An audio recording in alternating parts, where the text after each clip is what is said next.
I'm Kirsty McCluckey. I'm with the community development team for the council, for Argyll and Bute Council.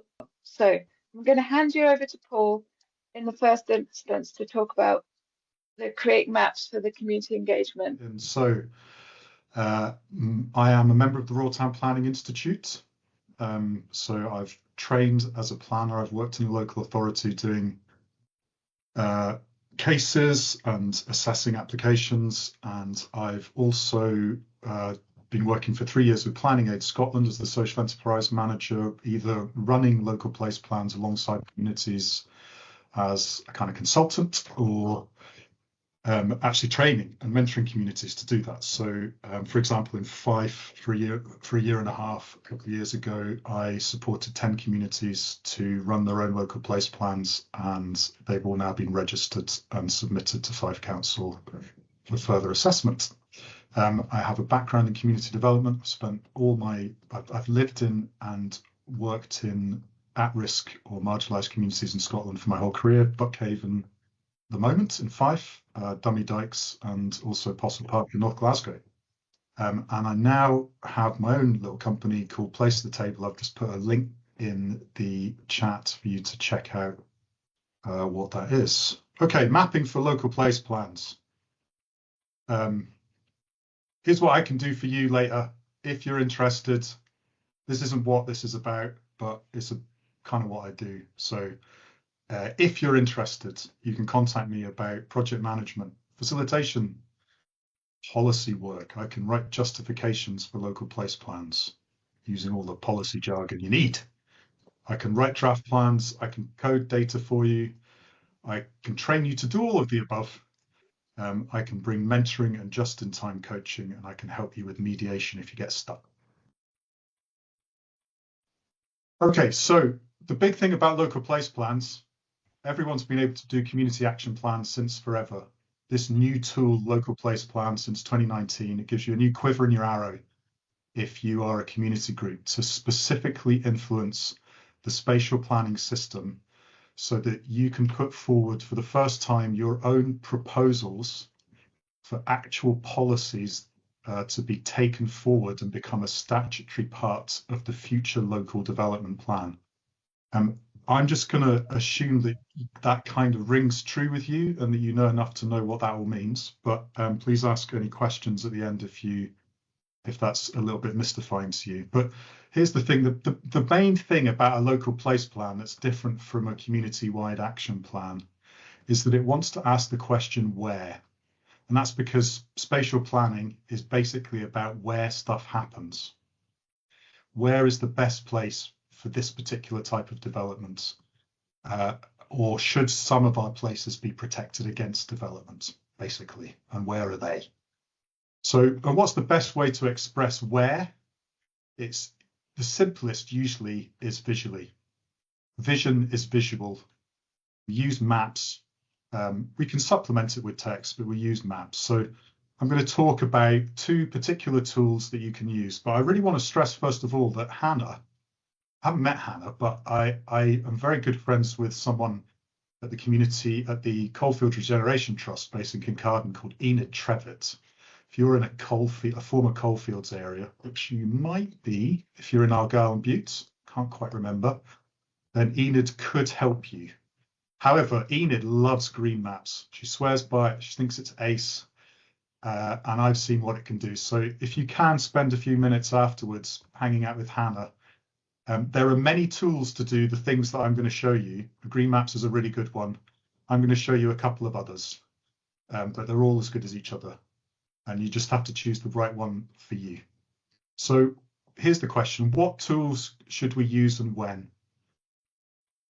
So here is a little simple roadmap of a possible local place plan process that might take place over 5 or 6 months.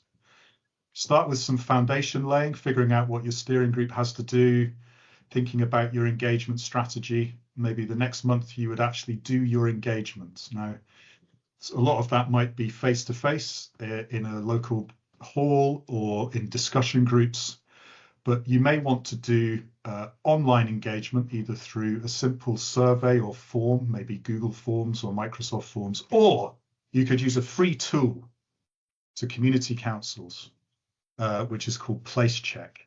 And I'm going to talk to you about that. What makes Place Check different? Well, it's free. It's really easy to use. And what it does is it enables, through a very simple setup process, people in your community to drop a pin on a map online on a browser or on their phones and say whether something that they like, dislike, or want to change about your place. I'm going to demonstrate that in a minute.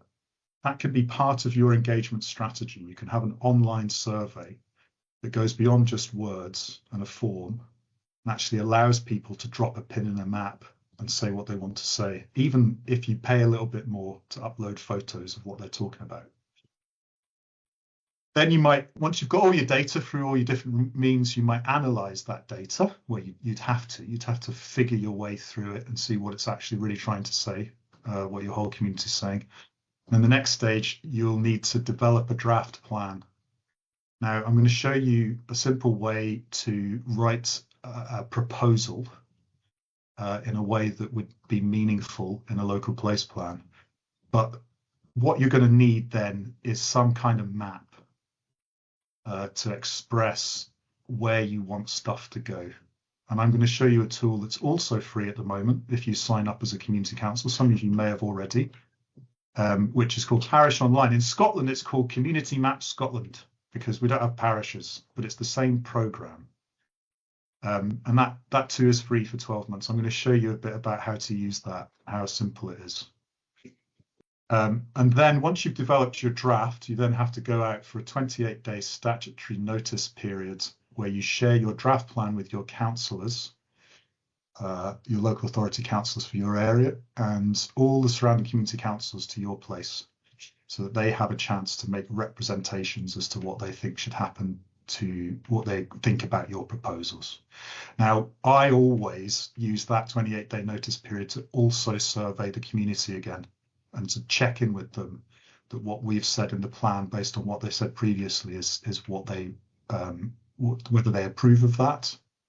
I sometimes do a survey where I ask them if they support, object to, or are neutral about each proposal, and then get a chance to write why. Simple survey. And then you can change your plan again, and then you can submit. So that's the sort of overview.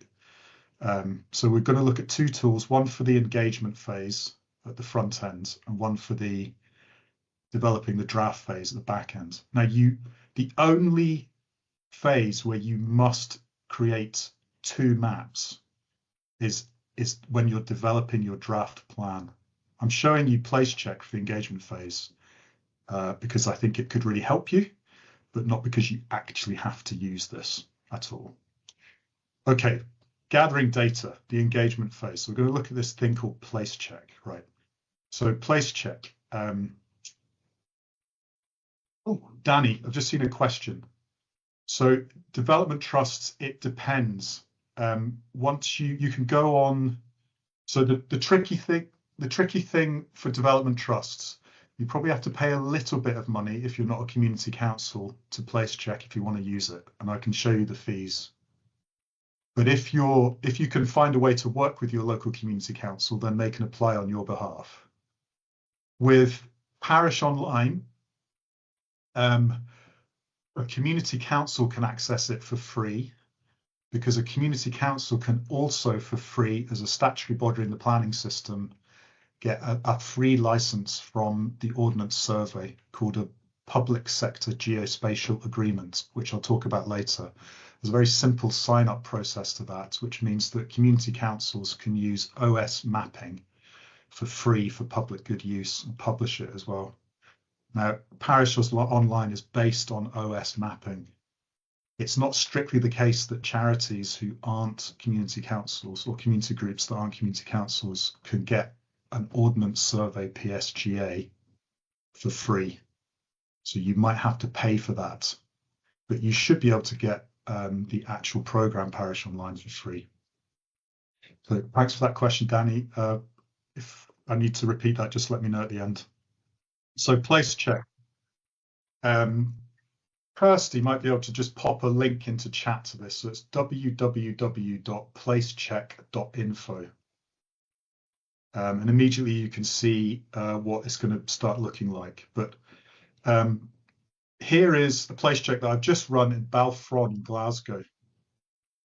And what you can see here is a map of Balfron, and you can see 3 different colours of pin that's being dropped in a map on the left-hand side. That's from a computer screen. Someone's gone to a browser window or different people and dropped those pins on.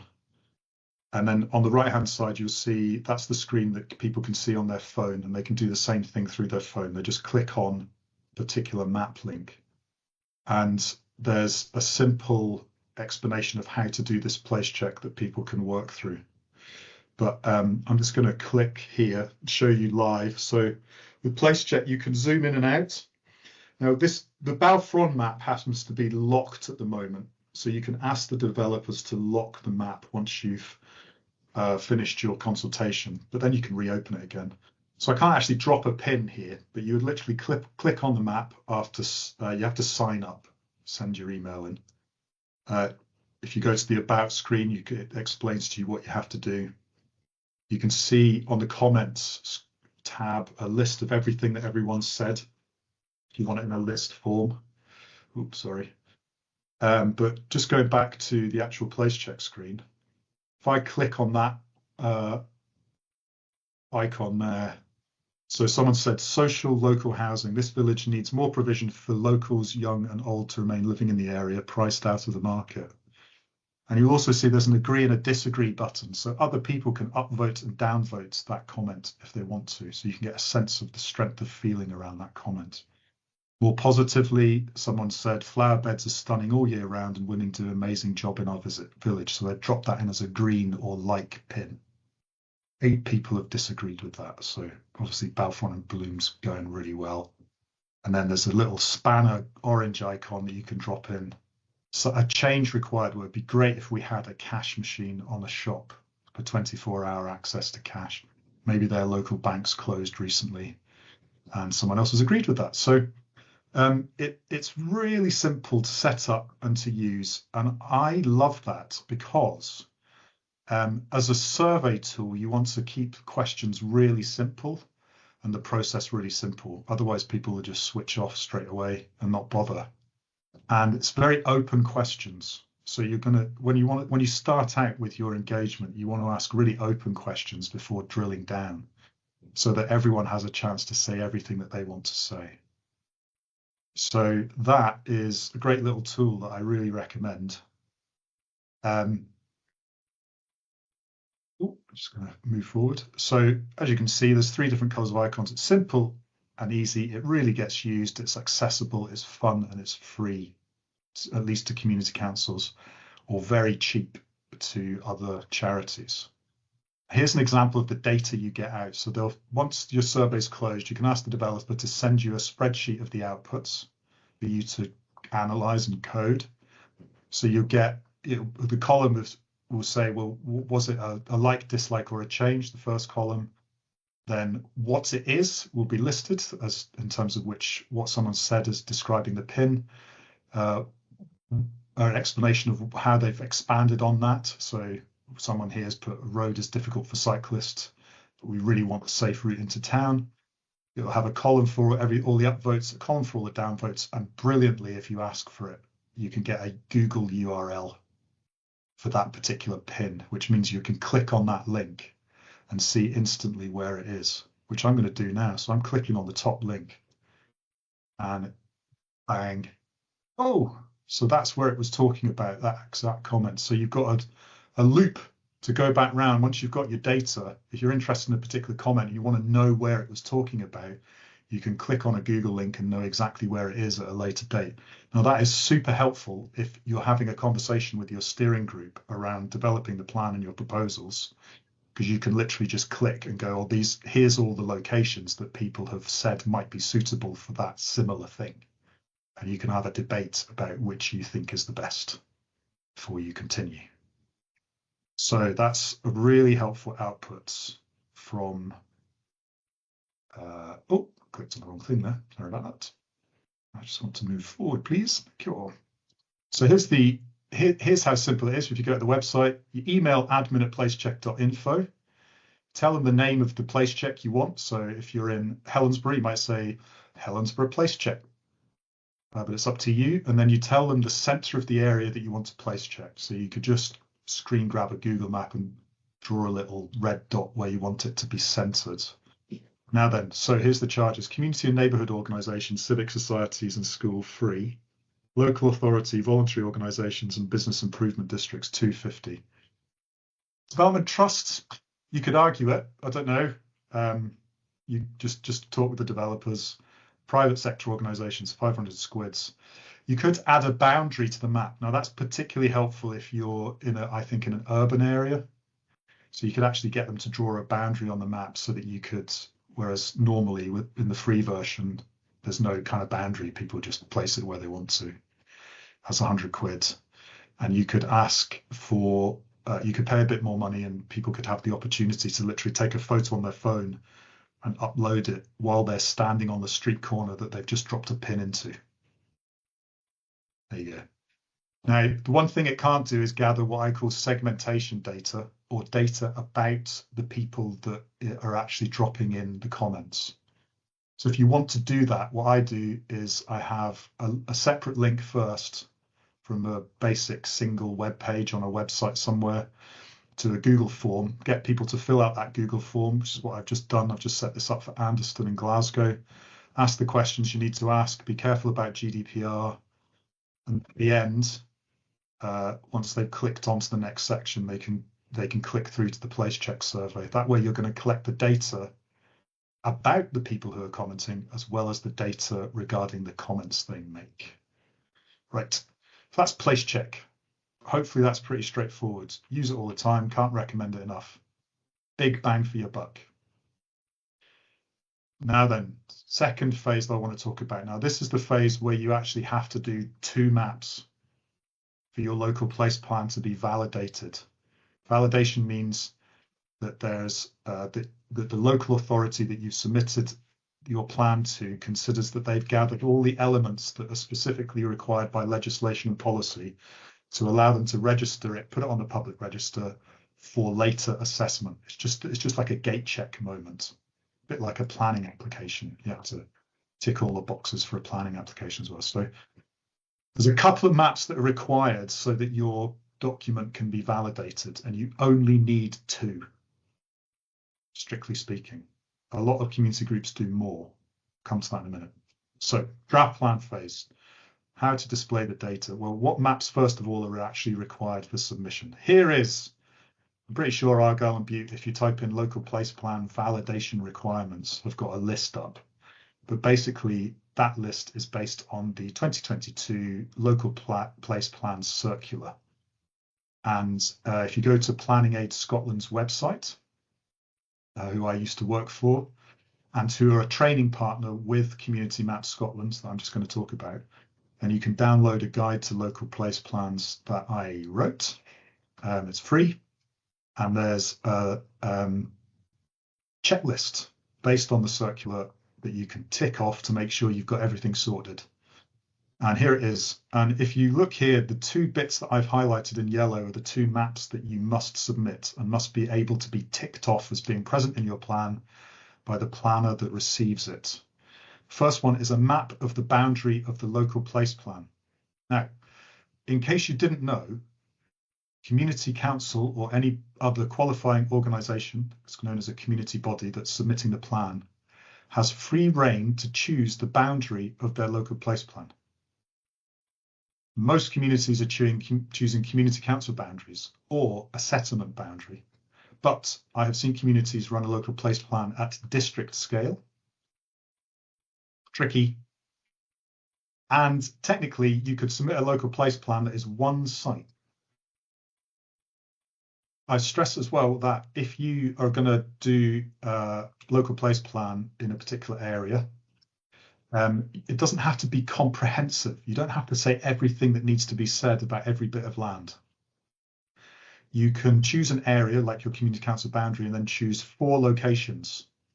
Cross-forward, if you go to the 5 council registered local place plans page and download the cross-forward local place plan, you'll see that they chose the community council boundary of Crossford as their area. and they have a map in their local place plan showing what that boundary is, but then they only chose to say something about 4 different things or sites. That's just what they wanted to focus on, and that would be absolutely fine. So, you know, if you're kind of wondering, well, what could we say in a local place plan? You could literally put in a local place plan that is a single site in your community and say, we want this to happen there. So those 2 maps, I call them boundary maps and legend maps. Example boundary map. This is for Mucket. I'm going to be working in Mucket next year. This is literally the map that you might find on the local authority website or the National Community Council's website that shows, as you know, the boundary of a particular community council. Now you could literally just find that PDF or map, screen grab it and plop it in your plan. And that's you validated for one of your maps. Now, obviously, that's only if you're doing, if your boundary is the actual community council area. If it's or you could use Parish Online, which I'm going to show you in a minute. So Parish Online uses Ordnance Survey mapping as a base layer, and there's an overlay that you can click, which just overlays all the boundaries of every local community council in the whole of Scotland. So just before this, I just went into Community Map Scotland and opened it up, and the default layers are this Ordnance Survey base map and the Community Council boundary overlay. So I zoomed into Loch Gilphead, screen grabbed it, bang, drop it into your plan. Make sure if you're doing that you have a PSGA, Public Sector Geospatial Agreement, which is free if you're a community council, or you've got the rights to use whatever map you're going to use, and in this case it would be the Ordnance Survey map. Maybe you just wanted to do Loch Gilphead as a town though, so you could literally get a map and plop it into Word if you wanted to, Microsoft Word, and draw a simple boundary around it and just say, this is the area we want to talk about in our local place plan. Dead easy. Here's something I want to stress. There is no requirement to do digital mapping for a local place plan. You could submit hand-drawn maps as long as they are clear and understandable by the planners. Now, it's possible, I would offer that nowadays that might be a little bit harder for most of us than simply grabbing some maps and drawing a line around it in Word. But it all depends on your skill set and your focus.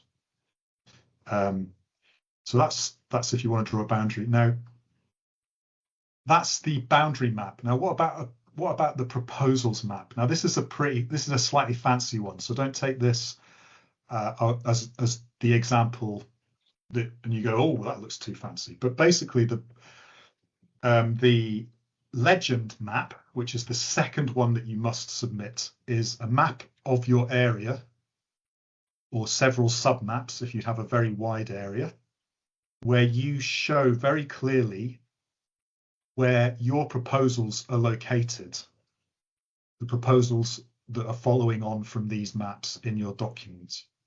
So when I draw up a local place plan, every proposal has a number, and then I key the number to an overview map like I have done here. This is what we did in North Berwick.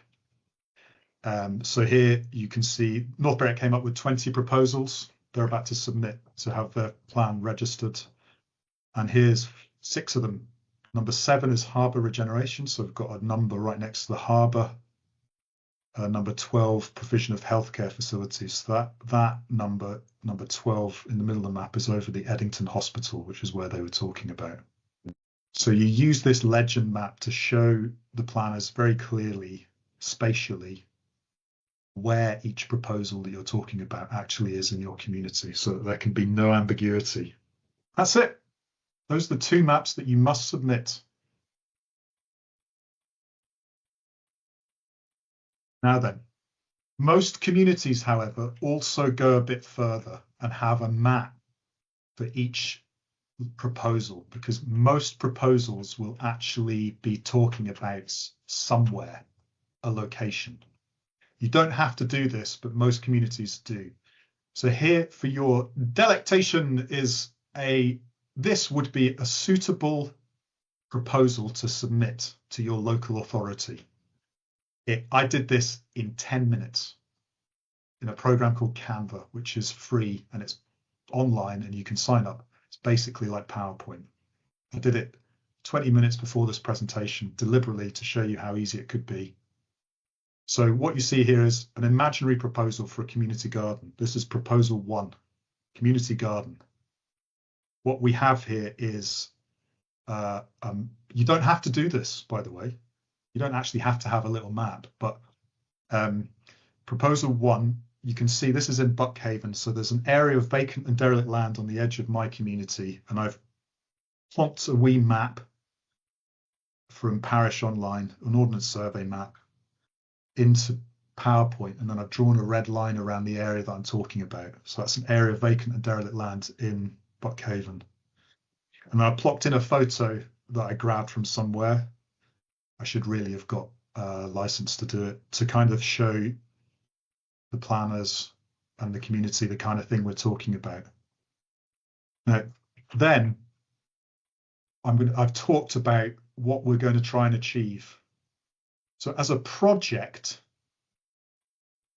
you might call this a community action plan project. We would say something like, who's going to do it? Okay, it's the local charity Clear. Who might the partners be? The council, other charities in the area. What's the time frame going to be? The next 3 years. I'm going to try and do this in the next 3 years. Indicative cost, 60k, including buying the land. Actions and first steps, buy land after securing planning consent. A little freebie for you all. If you as community groups are ever thinking about buying land and then doing something on it, never, ever, ever buy the land before you get planning consent. You can get planning permission in principle and planning consent on land you don't own. Make sure you do that before you buy the land, because if you buy it and then can't get planning consent, that's a real waste of time. Here's another top tip. If you're buying the land from the council assets department, still make sure that you're going to get planning consent from the separate planning department. I have seen it on several occasions that community groups have assumed that buying land from the council mean they'll automatically get planning permission. But of course, the council is 2 different departments who don't talk to each other. Sometimes assets I've seen sell land to people that they can't then use because the planning department tells them they can't do it. Be careful. Anyway, that's an aside. So that's the community action plan project bit. What's the local place plan proposal? And I talk about action plan projects and local place plan proposals, because we're talking about 2 different things, although they're happening on the same site, and they're intertwined. A local place plan proposal would be this for this site. We request that the proposed change of use of the site, which used to be a pub, from former pub to community garden be included in the LDP, granting planning permission in principle. Basically, your local development plan proposal is saying, we're planning to do this. The land is vacant, but its existing lawful use nevertheless remains pub, because the pub was only knocked down 5 years ago. So we want to de-risk buying the land by making sure that we get your consent in principle for this project and sticking it in the NDP up front. That's your proposal. And then the justification for that, which links back to a couple of other requirements for validation. Because you need to explain in planning terms why you think that's appropriate. You could go to National Planning Performance Framework Policy 9 Brownfield, which basically says we want to bring brownfield land back into use. And you could say Policy 25 of National Planning Framework for Community Wealth Building, which basically says we will support proposals that build community wealth. For any given thing within your local place plan, you could have an explanation of how you want to deliver this and an explanation of what your proposal is. But let's be really clear, for a local place plan, you don't have to have a delivery plan alongside your proposal. And that's because what you're trying to do is influence policy through a local place plan. You can also put in the information about your how you're going to deliver if you want to, but you don't have to. If you do both, make it really clear for the planners which is which. It will be frustrating for them to have to comb through a document that isn't pretty clear. This is what we're saying to you as planners and what our proposal is. And also remember that because you're making a proposal to local development plan, it may have nothing to do with you in the future as to whether that is developed in that particular way or not, because you could be making a proposal to say, here is our conservation area boundary, we think it should be extended. So you're not trying to develop anything there, you're just trying to control development in your area. So that's another reason why you wouldn't have a delivery element to some of your proposals. Anyway, I did that in 10 minutes.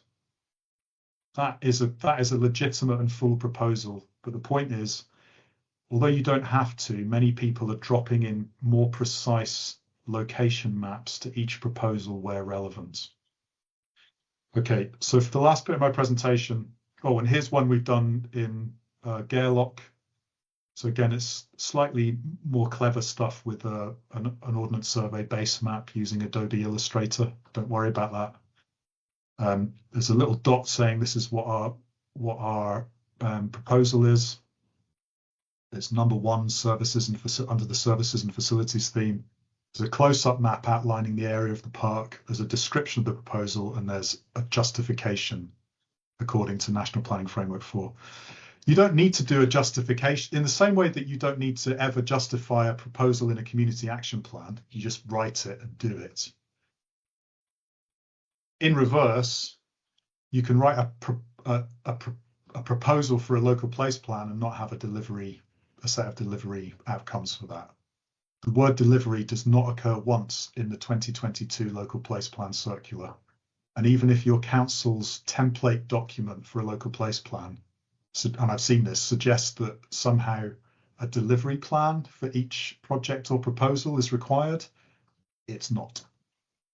Helpful, but not required for a local place plan submission. Right, so what's this second tool? The second tool is called Parish Online, but in Scotland it's called Community Map Scotland. It's the same thing, but in Scotland we don't have parishes, so they renamed it to make sense. It's called Community Map Scotland. This is a tool.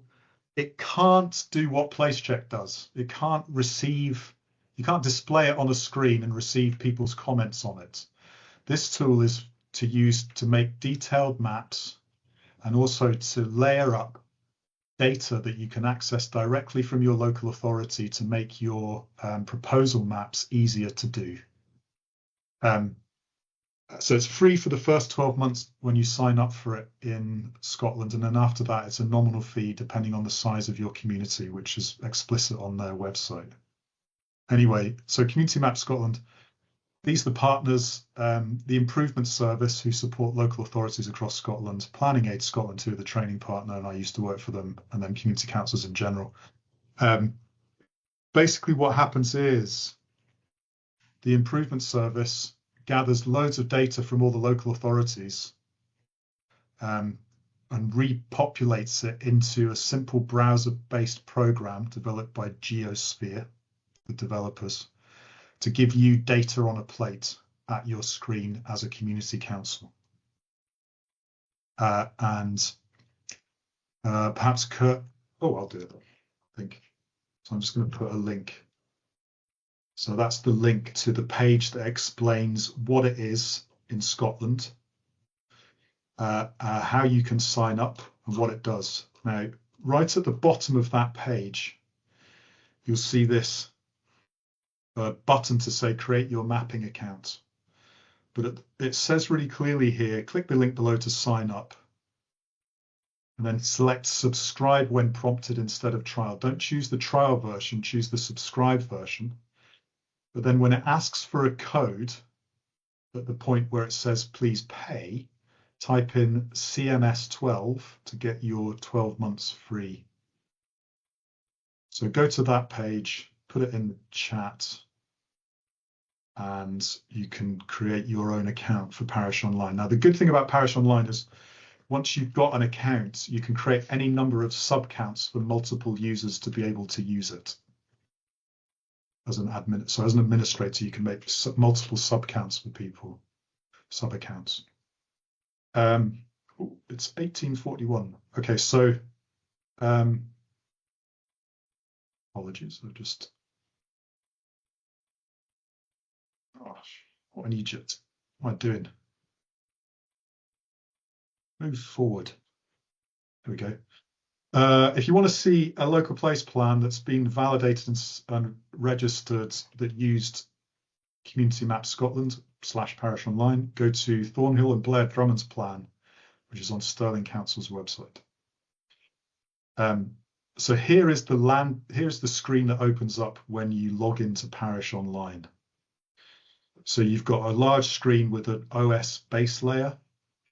And the first thing that you see is it has just one overlay open, which is the lines of all the parish councils, and it happens to be over Edinburgh.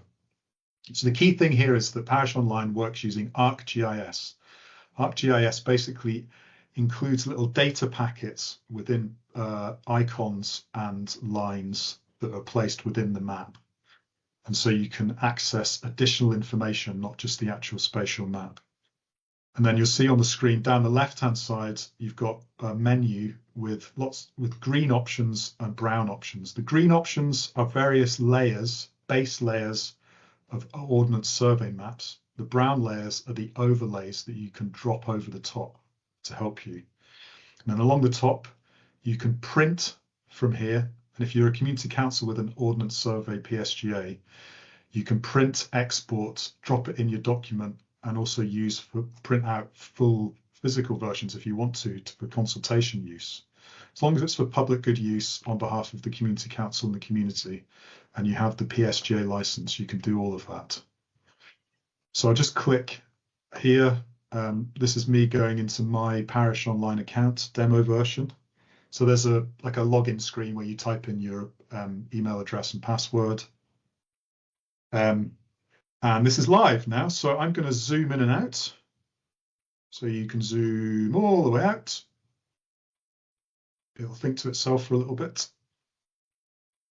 And it should come back up again. There you go. That's boundaries of all the community councils across the whole of Scotland. So if we go over to Argyllshire, there you go. Open. You can see Kilmore and Kilbride. If you zoom in closer, you get closer into the map, closer still, and you actually see. So this is a really good way to see exactly where the boundaries are for the community councils that surround you. So that's Kilmore and Kilbride, and you can keep zooming in, and you can get really, really detailed. So that's basic. That's the basic screen. So I'll show you printing first. So you can choose to print. You can choose your size of print from A4 to A3. You can choose portrait or landscape. You can choose the scale,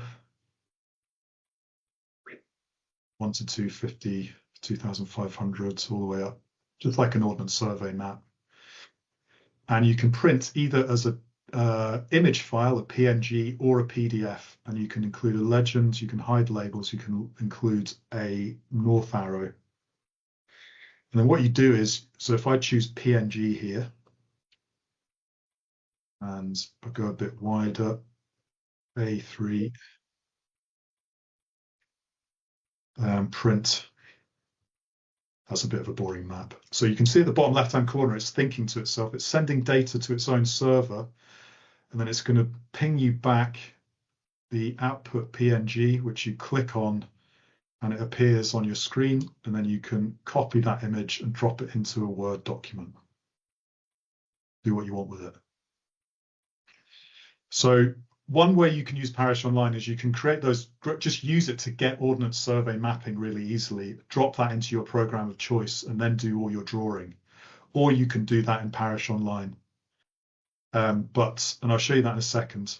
But first, I just want to show you some of the functionality of the Ordnance Survey. So how do you know which base layer you're on? Okay, you look at this menu at the left. You've got lots of green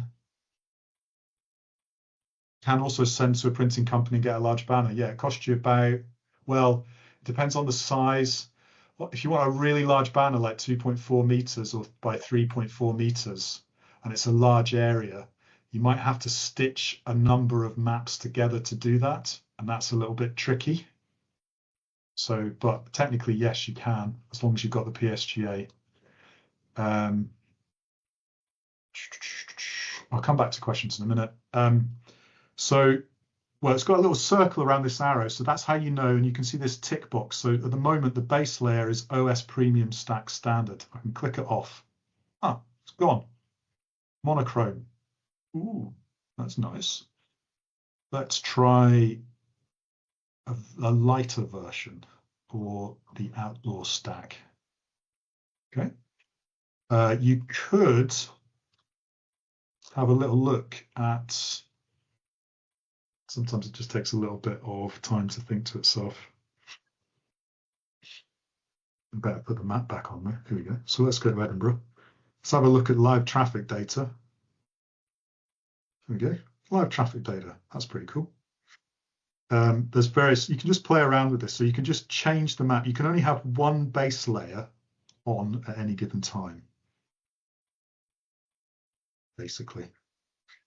So I'm going to leave that one on the standard, that is the one that's open normal. Now, the fun bit is, okay, what happens with all these extra layers? So this is the data on a plate. This is putting local authority mapping data into your hands. Bang, really helpful. Now, there's no substitute for just having a play around here, but I'll show you a few options. So isochrones travel time. If I click in here, I use the tool actually.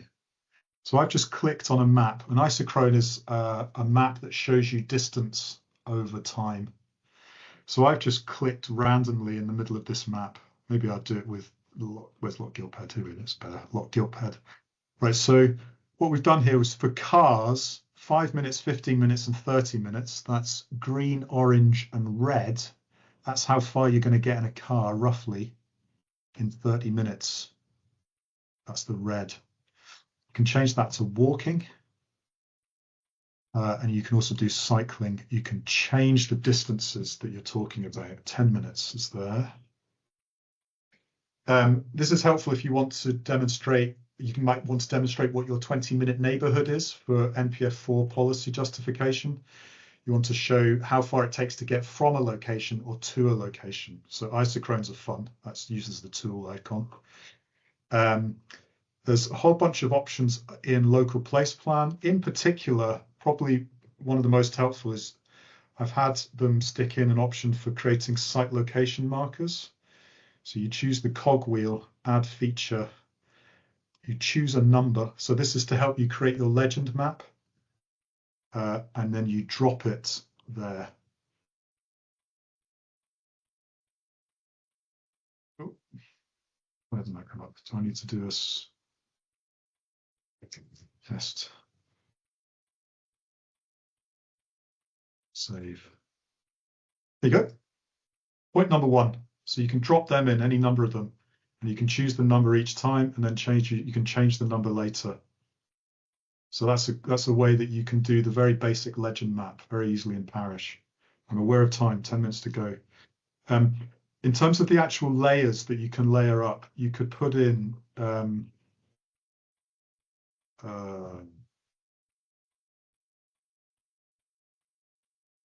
grass points, postcode areas.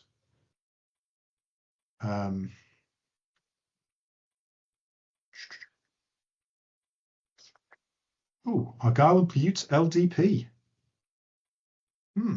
Somebody's been helpful. Land allocations. There you go. Land allocations of the current LDP for Argyll and Bute. Good job.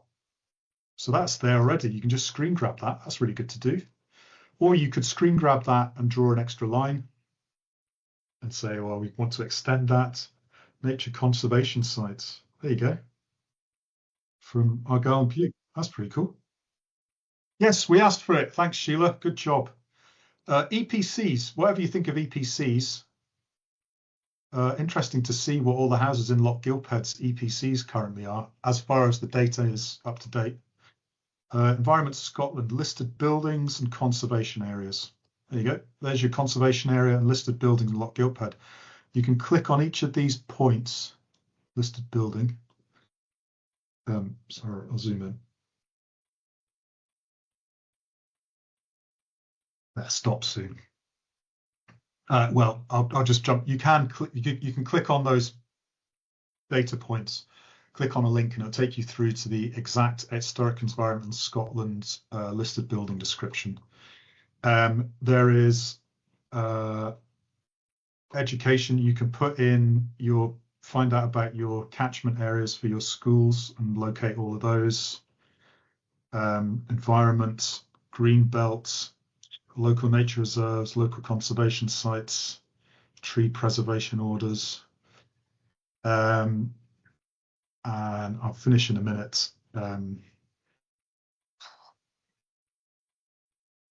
Vacant and derelict land. There you go. Vacant and derelict land on the vacant and derelict land register in Loch Gilphead. Political, polling places and districts. Flood risk, coastal flood risk, high, medium, and low. Statistics, indices of multiple deprivation. There you go. You can click on and get information on each index of multiple deprivation. And here's the thing, you can layer them up. So I could, if I'm interested to find out which listed buildings randomly are in the poorest data set of Loch Gilphead, there you go. That's quite cool. So you can have multiple overlays at one time. And I'm almost done. So water, culverts. That's an interesting one. Roman Britain, transport. There's all sorts of stuff. Core paths, that's helpful to have. That's a good one. Cycling networks. Now then, there are ways to mark up this stuff as well within the program. I don't have quite enough time to show you that, but to finish off, once you get an account, I've done it again. Just want to move forward. So make sure you get your PSGA from the Ordnance Survey to use this. You can also apply for a free license from the Aerial Photography Great Britain Society and put in a code which will open up aerial mapping within Parish Online. And then finally, if you go to, we'll send out a PDF of this presentation, but there's a website where Geosphere have put up loads and loads and loads of different videos for doing different things within Parish Online. Okay, I think that's me done. Thanks. That's my information. We'll send this PDF around should you want to get a hold of me later. We're just going to have a wee extra bit of time. I know we've gone over the time, but it's just been great. And if you can stay, that would be amazing to hear Hannah talk about the green maps. So hopefully you can see my screen. And if you can't, please be vocal. Yes, we can. Yes, Yay. we can. That's a good start then. So I am going to be really quick. I can't. And I'm first going to just answer the question, what is a green map and why is it different to any other map? So basically green mapping is more of a system for using maps for community consultation. So it's really handy if you're doing consultations around place planning. And it is about creating maps through participation. Now, a local place plan is actually just that. It's a map created by engaging your community. And the good thing about Green Map is that we have loads of icons that you can use to describe your community that actually explore sustainable development. So Green Map stems from a sort of need within communities to start thinking and talking about what we mean by sustainability, because it's actually quite a complex concept. And so what the green map icons do is help you explore that just by getting them around people getting around a table, really, and starting to think through, well, you know, where are the good things, where are the bad things, where are the things that we like, you know, where are the things that we naturally hang out. So you'll see an icon on that sheet for like a lively spot.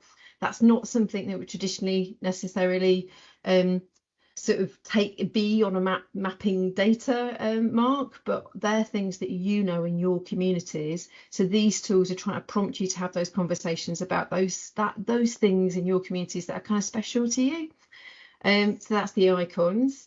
Green maps, we always say, should have a clear purpose, so for support sustainable development at a local level. So there's some examples of green maps there. And then the map data is owned by the community. So a really important part of Green Map is that we don't take data, we encourage you to just own and manage your own data. And that is subtly different to some of the other products that are on the market who will exploit your data for all sorts of reasons. Anyway, and really the whole idea of Green Map as well is that as part of making a Green Map, you're also sharing your ideas about communities and with a global community of map makers as well, because there's about 65 countries in the world that do green map making as a methodology for community map making. So we also have a digital platform. It's not as fancy as Parish Online. It is based on open source mapping principles, but we're getting a lot of take up of people doing climate hubs using them and stuff, because our principles really align with some of the objectives of climate hubs as well, about sustainability, open source, and this idea of people solving problems themselves. It does combine some of those tools that Paul was talking about. So what you can do on our platform, our mapping platform, is actually create a survey that is map based, that you can then ask people questions. So it combines those tools with a mapping platform as well, and you can do the fancy stuff like drawing cycle routes and stuff. You can also import data into it. There's things called GPX data, which is essentially, if you've got Strava, if you use GPX data when you go for a walk, you basically get data from that, and you can import that into Green Map and add that to your map. I'm just going to escape that and quickly show you how we're using the tools in Dunoon. So I'm responsible in Dunoon for developing a local place plan. I'm coordinating that process. So we have set up here a survey. So this is a Green Map survey for good ideas. It's not yet been launched, but it's something we'll be doing over the next few months. And this is something that you can do. So our tools just enable you to create these surveys, and you can ask questions, just like that tool that Paul was talking about earlier as well. But you can ask questions in a bit more detail if you want, and you can change those questions and you can edit them. And you can also, I've collected data here about who's contributing as well, just so we know someone to go back to once we know about their idea.